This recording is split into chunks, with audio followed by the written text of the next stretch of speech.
નમસ્કાર મિત્રો, કેમ છો? આશા રાખું છું તમે બધા સહકુશળ હશો. હું પણ સહકુશળ છું. આજે ફરી એકવાર નવી મોટિવેશનલ સ્ટોરી લઈને તમારા માટે હાજર થઈ ગયો છું. તો ચાલો મોડું ન કરતા આજની સ્ટોરી શરૂ કરવી છે. એની પહેલાં કહેવા માગીશ, જો ચેનલ પર નવા હો તો સબસ્ક્રાઈબ કરી લેજો. વિડીયો જો પસંદ આવે તો લાઈક કરી દેજો અને ભાઈબંધ દોસ્તાર ફેમિલી મેમ્બર સાથે આ વિડીયો શેર જરૂર કરજો.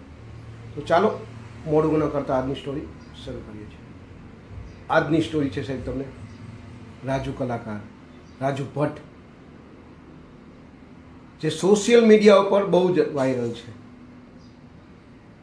એની સત્ય હકીકત પૂરી લાઈફ કેવી રીતના વાયરલ થયો એ હું તમને આજ બતાવવા જઈ રહ્યો છું, જેમાંથી તમને ઘણું જ શીખવા અને જાણવા મળશે.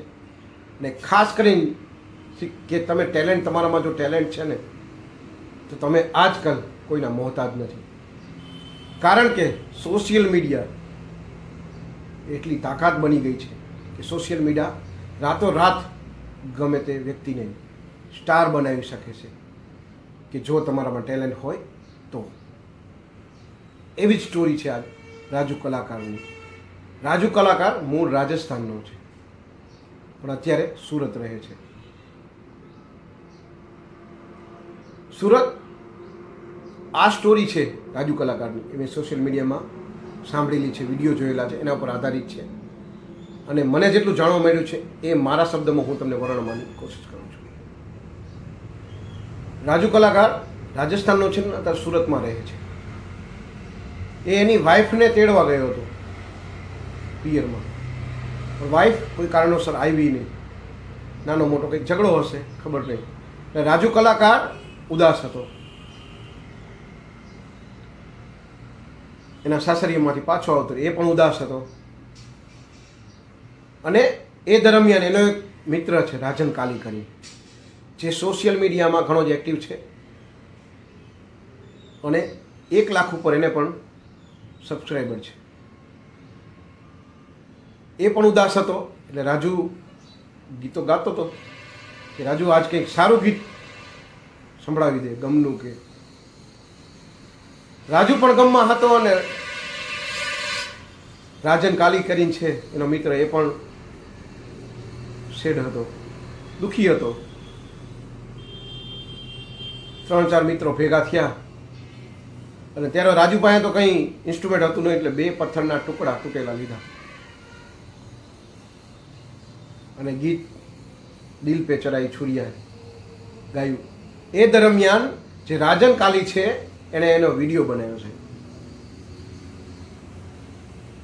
ઓલરેડી 1-2 લાખ સબસ્ક્રાઈબર ફોલોવર તો હતા જ એને ઇન્સ્ટાગ્રામમાં. આ વિડીયો બનાવ્યો અને ઓલરેડી પોતે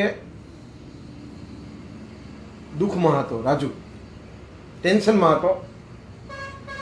જે મારા ગમમાં હોય છે એનો દિલનો અવાજ કંઈક અલગ જ હોય, અલગ જ અંદરથી આ અવાજ નીકળતો હોય.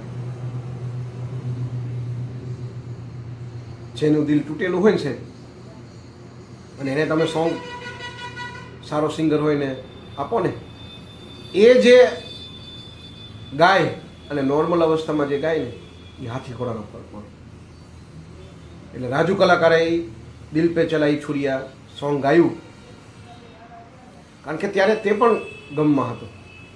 વાઈફ ઘરે આવતી નથી. રાજન કાલી એનો મિત્ર એ સોશિયલ મીડિયામાં એનું વિડીયો બનાવીને મૂક્યો. રાતોરાત સોશિયલ મીડિયામાં એ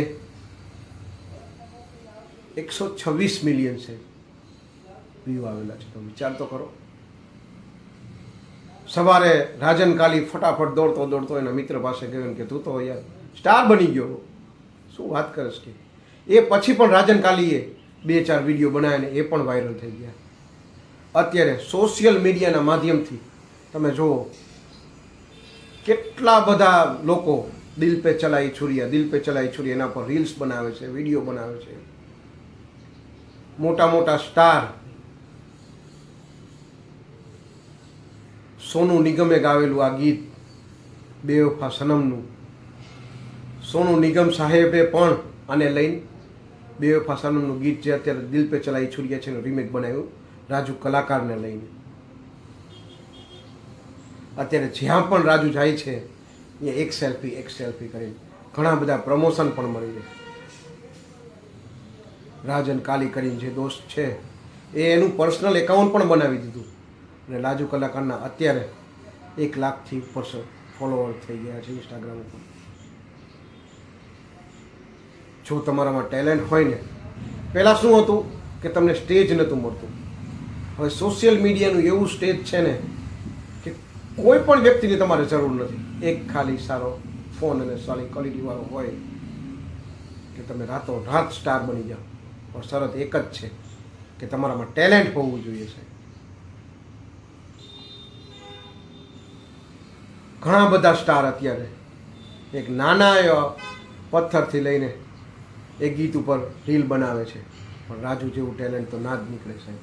તમે ગમે એવો કલાકાર લઈ લો, કારણ કે એનું એ ટેલેન્ટ છે. કોઈ પણ મ્યુઝિકલ ઇન્સ્ટ્રુમેન્ટ વગર દિલ પે ચલાઈ છુરિયા ગીત એનું જે વાયરલ થયું છે, ઘણા બધા લોકોએ તમે જોશો સોશિયલ મીડિયામાં 2 પથ્થર લઈને ગીત ગાવાની ટ્રાય કરી છે, પણ રાજુ કલાકાર જેવું ના થાય.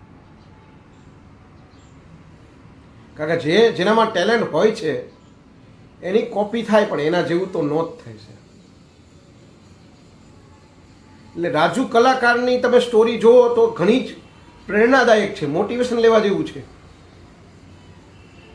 કે નાનો એવો કલાકાર કોઈ પણ મોટું ઇન્સ્ટ્રુમેન્ટને ગરીબ પરિસ્થિતિમાંથી આવીને રાતોરાત સ્ટાર થઈ જાય છે. તો જે પથ્થરનું જે 2 પથ્થર તૂટેલા પથ્થર એનાથી મ્યુઝિક જનરેટ કરે છે. અને એવો સારો એવો એક કર્ણ જેવો મિત્ર રાજન કાલી કરીને છે, જે એણે એના વિડીયો બનાવી સોશિયલ મીડિયામાં મૂક્યો. અને આજના દિવસોમાં રાજુ કલાકાર ટ્રેન્ડિંગમાં ચાલી રહ્યો કલાકાર છે. એના સોંગ ટ્રેન્ડિંગમાં ચાલી રહી છે, પોતે ટ્રેન્ડિંગમાં ચાલી રહ્યો છે. તો સોશિયલ મીડિયા એ કોઈનું મોહતાજ નથી. અગર તમારામાં ટેલેન્ટ છે તો એ સોશિયલ મીડિયા દ્વારા બહાર લાવો. સોશિયલ મીડિયા કોઈનું મોહતાજ નથી, કોઈની શરમ નહીં પડે છે. કદાચ તમારામાં કોઈ ટેલેન્ટ હોય, વિડીયો બનાવી સોશિયલ મીડિયામાં મૂકો, તમે પણ આગળ વધશો, તમે પણ કદાચ સ્ટાર બની જાઓ. રાજુ કલાકારની સ્ટોરી કહેવાનો મતલબ એવો જ છે કે મહેનત કરતા રહ્યો. ક્યારે તમારો સિતારો ચમકે ને એ કોઈને ખબર નથી હોતી. એટલે યુટ્યુબ ચેનલ અથવા તો સોશિયલ મીડિયા એક એવું પ્લેટફોર્મ છે ને સાહેબ કે જો તમારામાં ટેલેન્ટ હશે ને તો આજ નહીં તો કાલ તમે અઢળક રૂપિયો કમાશો.